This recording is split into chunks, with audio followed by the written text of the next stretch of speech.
இன்னைக்கு நம்ம ரொம்ப ஹெல்த்தியான மல்டிகிரெயின் ஆட்டா சப்பாத்தி மாவு எப்படி செய்யறதுன்னு பார்க்க போறோம். பொதுவா நம்ம சப்பாத்தி மாவுன்னா கோதுமையை மில்ல கொடுத்து அரைச்சிட்டு வருவோம். ஆனா இதுல நம்ம புரோட்டீன் ரிச்சான சத்தான பொருட்கள் சேர்த்து செய்யறதுனால ரொம்பவே சாஃப்டாவும் டேஸ்டியாவும் இருக்கும் chapati. Hi everyone, welcome to Priyanka hot food. இப்போ ரெசிபி செய்ய ஸ்டார்ட் பண்ணுறதுக்கு முன்னாடி நம்ம சேனலை சப்ஸ்கிரைப் பண்ணிக்கோங்க. அப்படியே மறக்காமல் பெல் ஐக்கானை ப்ரெஸ் பண்ணிக்கோங்க. இந்த ரெசிபி செய்கிறதுக்கு ஃபர்ஸ்ட் அதுக்கு நான் 2 கிலோ அளவுக்கு கோதுமையை எடுத்து வச்சுருக்கேன். நான் ரேஷன் கோதுமை தான் எடுத்திருக்கேன். இதில் மண் தூசியெல்லாம் இருந்துச்சுன்னா நல்லா சுத்தம் பண்ணிவிட்டு எடுத்துக்கோங்க. நான் நல்லா க்ளீனாக சுத்தம் பண்ணிவிட்டு எடுத்து வச்சுருக்கேன். நீங்கள் கடையில் வாங்கின கோதுமைனா அப்படியே சேர்த்துக்கலாம். கழுவி காய வைக்க வேண்டியதில்லை.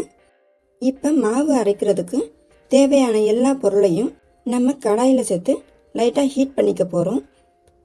அதுக்கு ஃபர்ஸ்ட் ஒரு கடாயில் 2 கிலோ கோதுமையை சேர்த்து கொஞ்சமாக சூடானதும் எடுத்துக்கணும். கோதுமை கொஞ்சம் சூடாகிறப்பவே பொரிய ஆரம்பிச்சிடும். அந்த மாதிரி பொரிய விடாமல் கலந்து விட்டுட்டே இருங்க.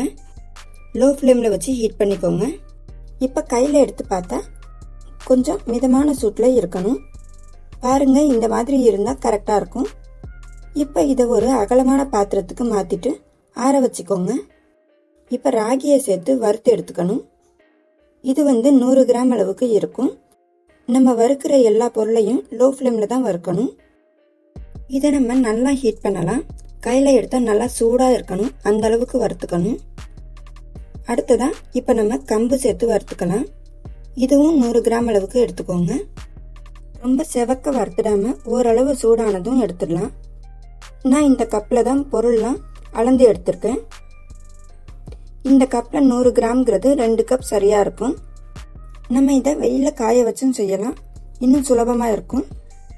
ஆனால் இதை இந்த மாதிரி வறுத்துட்டு மாவு அரைக்கிறப்ப நல்லா நைஸாக மாவு அரைப்படும். இதில் புழு பூச்சி எதுவும் அண்டாமலும் இருக்கும். 6 மாதம் வரைக்கும் கூட ஸ்டோர் பண்ணிக்கலாம். இப்போ சோளம் 75 கிராம் எடுத்திருக்கேன். இதை வறுக்கிறப்ப நல்லா அந்த ஹீட்னாலேயே நல்லா உப்பி வரும். அது வரை வறுத்துக்கணும். பாருங்க, நல்லா குண்டு குண்டாக உப்பி இருக்குல்ல. இந்த மாதிரி வறுபட்டதும் இதை வெளியே எடுத்துடலாம். இதில் நம்ம சேர்த்துருக்கிற பொருள் எல்லாமே ரொம்ப சத்தானது தான். வெறும் கோதுமையில் செய்கிற சப்பாத்தியை விட இந்த மாதிரி ஹெல்த்தியாக செய்யலாம் சப்பாத்தி மாவு. கொண்டக்கடலை 100 கிராம் எடுத்திருக்கேன். இதுவும் சைஸில் கொஞ்சம் பெருசாகும். அப்போ நல்லா வறுபட்டிருக்குன்னு அர்த்தம். வெள்ளை கொண்டக்கடலை 100 கிராம் சேர்த்ததும் இதையும் வறுத்துக்கோங்க. நான் இதில் யூஸ் பண்ணியிருக்கிற பருப்பு வகைகள் தான் சேர்த்துக்கணும்னு கிடையாது. நீங்கள் உங்களுக்கு விருப்பமான எந்த பருப்பு வகைகள் வேணாலும் சேர்த்துக்கலாம். அதே அளவுக்கு 100 கிராம் பச்சைப்பயிறு சேர்த்துட்டு வறுத்துக்கோங்க. இதுவுமே சூடாகிறப்ப நல்லா சைஸில் உப்பி வரும். லோ ஃப்ளேமில் வறுத்தாதான் இந்த மாதிரி சைஸ் பெருசாகும், உப்பிட்டு வரும். இந்த மாதிரி பர்ஃபெக்டான கன்சிஸ்டன்சியில் வறுக்கிறப்ப தான் சப்பாத்தி நல்லா சாஃப்டாக கிடைக்கும். பாசிப்பருப்பு 100 கிராம் சேர்த்துக்கிட்டேன். இது சீக்கிரமாக வறுபட்டு கலர் மாறிடும். அதனால் கலர் மாறாமல் பார்த்து வறுத்துக்கோங்க. இதை வறுக்கிறப்ப நல்ல ஒரு வாசனை வரும். அப்போ நம்ம இதை எடுத்துக்கலாம். சப்பாத்தி நல்லா ஸ்மூத்தாக வரணுங்கிறதுக்காக ஜவ்வரிசி சேர்த்துக்கிறோம். ஜவ்வரிசி சேர்த்து பண்ணுறதுனால சப்பாத்தி தேய்க்கிறப்ப அவ்வளோ ஸ்மூத்தாக இருக்கும், ஈஸியாகவும் தேய்க்கலாம். இது 50 கிராம் அளவுக்கு சேர்த்துருக்கேன். ஜவ்வரிசி நல்லா பொரிஞ்சு நல்லா வெள்ளை வெள்ளையர்னு வரும். பாருங்கள், இந்த மாதிரி. இப்போ அரிசி சேர்த்துக்கலாம். நான் இட்லி அரிசி எடுத்திருக்கேன். இட்லி அரிசிக்கு பதிலாக புழுங்கல் அரிசி இல்லை ரேஷன் அரிசி கூட எடுத்துக்கலாம். அரிசி சேர்க்குறப்ப சப்பாத்தி நல்லா சாஃப்டாக வரும். அரிசியும் ஓரளவு பொரிஞ்சதும் எடுத்துடலாம். கடைசியாக இப்போ நான் ஃப்ளாக்ஸ் சீட்ஸ் சேர்த்துக்கிறேன். நீங்கள் இதுக்கு பதிலாக வேறு எந்த சீட்ஸ் வேணாலும் சேர்த்துக்கலாம், உங்கள் விருப்பத்துக்கு ஏற்ற மாதிரி. இது நல்லா ஹீட் ஆனதும் எள்ளு எப்படி வெடிக்குமோ அதே மாதிரி இதுவும் வெடிக்கும். அப்போ நல்லா வறுபட்டிருக்குன்னு அர்த்தம். இப்போ எல்லாமே நல்லா சூடு ஆறணும். ஃபுல்லாக ஹீட் போனதுக்கப்புறமா எல்லாம் ஒன்று சேர்ந்து வர்ற மாதிரி நல்லா கலந்து விட்டுக்கோங்க. இதை நம்ம மிஷினில் கொடுத்து தான் அரைக்க போகிறோம். இது அதிகமான குவான்டிட்டியில் இருக்கிறதுனால மிக்சியில் அரைக்க முடியாது. கோதுமை மிக்சியில் சரியாக அரைப்படாது. இப்போ நல்லா நைஸாக அரைச்சிட்டு எடுத்துகிட்டு வந்தாச்சு. அரைச்சதும் இது சூடாக இருக்கும். இதை ஒரு பெரிய பாத்திரத்தில் கொட்டி நல்லா ஆற வச்சுக்கோங்க. நல்லா ஆறுனதும் ஈரக்கைப்படாமல் எடுத்து வச்சுக்கலாம். இப்போ இந்த கோதுமை மாவை வச்சு எப்படி சப்பாத்தி செய்கிறதுன்னு பார்க்கலாம். அதுக்கு நான் 2 கப் மாவு எடுத்திருக்கேன். இது கூட 1 டீஸ்பூன் உப்பு சேர்த்து நல்லா மாவை கலந்துக்கோங்க. கலந்ததும் தேவையான அளவு தண்ணி சேர்த்து நல்லா சப்பாத்தி மாவு பதத்துக்கு மிக்ஸ் பண்ணிக்கோங்க. இதில் 2 கப் மாவுக்கு 1 கப் தண்ணி மிக்ஸ் பண்ணுறதுக்கு சரியாக இருக்கும். இப்போ நல்லா மிக்ஸ் பண்ணியாச்சு.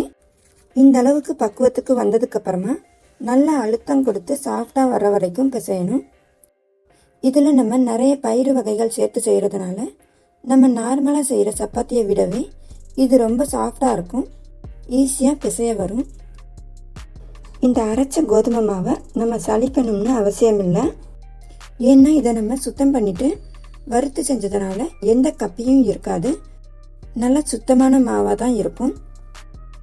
இப்போ இந்த அளவு பிசைஞ்சதும் இதை அப்படியே ஒரு 20 நிமிஷத்துக்கு விட்டுருங்க. இப்போ பாருங்கள், நல்லா ஊறினதுக்கப்புறமா எவ்வளோ சாஃப்டாக இருக்குன்னு. இப்போ இதுலேருந்து மாவை எடுத்து நமக்கு எந்த அளவுக்கு சப்பாத்தி சைஸ் வேணுமோ அந்த அளவுக்கு மாவை பிரித்து வச்சுக்கோங்க. மாவில் கிராக் இருந்தால் கூட நம்ம திரட்டுறப்ப மாவு ரொம்ப சாஃப்டாக இருக்கிறதுனால சரியாயிடும். நான் எடுத்த 2 கப் மாவுக்கு 7 மீடியம் சைஸ் உருண்டை கிடச்சிருக்கு. இப்போ சப்பாத்தி திரட்டுறதுக்கு கொஞ்சமாக கோதுமை மாவை தூவிக்கோங்க. இப்போ இதில் நம்ம செஞ்சு வச்ச உருண்டை வச்சுட்டு நார்மலாக நம்ம எப்படி சப்பாத்தி திரட்டுவோமோ அதே மாதிரியே திரட்டிக்கலாம். நான் ஏற்கனவே சொன்னது போல் இந்த கோதுமை மாவு ரொம்ப சாஃப்டாக இருக்கும்.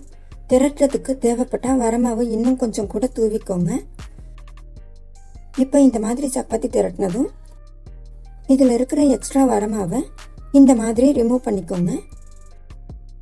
இப்போ இதை சுட்டு எடுக்கிறதுக்கு ஒரு தோசை டவா ஹீட் பண்ணிக்கோங்க. மீடியம் ஃப்ளேமில் வச்சு நல்லா சூடானதுக்கப்புறமா நம்ம திரட்டி வச்ச சப்பாத்தியை சேர்த்துக்கணும். லோ ஃப்ளேம்லையும் மீடியம் ஃப்ளேம்லையும் மாற்றி மாற்றி வச்சுட்டு வேக வச்சுக்கோங்க. பாருங்கள் எவ்வளோ நல்லா பொங்கி வருதுன்னு. இப்போ 2 சைடும் நல்லா வெந்ததும் வெளியே எடுத்துடலாம். இதே மாதிரி எல்லா மாவுலையும் சப்பாத்தி செஞ்சு எடுத்துக்கலாம். இதை நம்ம குழந்தைங்களுக்கு ஸ்கூலுக்கு கொடுத்து அனுப்பலாம். எவ்வளோ நேரம் ஆனாலும் சாஃப்டாகவே இருக்கும், காஞ்சி போகாது. பார்த்தாலே தெரியுதுல எவ்வளோ சாஃப்டாக இருக்குன்னு. இதில் நம்ம எண்ணெய் சேர்க்காமலே சப்பாத்தி செய்யலாம். இருந்தாலும் குழந்தைங்களுக்கு கொடுக்குறதா இருந்தால் கொஞ்சம் எண்ணெய் இல்லை நெய் சேர்த்து செஞ்சு கொடுத்தா இன்னும் ஹெல்த்தியாக இருக்கும். அவ்வளோதான், நம்ம செஞ்ச மல்டிகிரெயின் ஆட்டால் ரொம்ப ஈஸியாக சப்பாத்தி செஞ்சு முடிச்சிட்டோம். இதில் நம்ம சிறுதானியங்கள் சேர்த்து செஞ்சதுனால ரொம்ப நேரத்துக்கு பசி எடுக்காது. நல்ல ஒரு ஃபில்லிங்காக இருக்கும். ஏன்னா நம்ம இதில் ராகி கம்புலாம் சேர்த்தோம்ல, அதனால். நான் சப்பாத்தியோட சர்வ் பண்ணுறதுக்கு பன்னீர் கிரேவி செஞ்சுருக்கேன். நீங்கள் உங்களுக்கு பிடிச்ச எந்த கிரேவி வேணாலும் செஞ்சுக்கலாம். ரொம்ப ரொம்ப சூப்பராகவே இருக்கும்.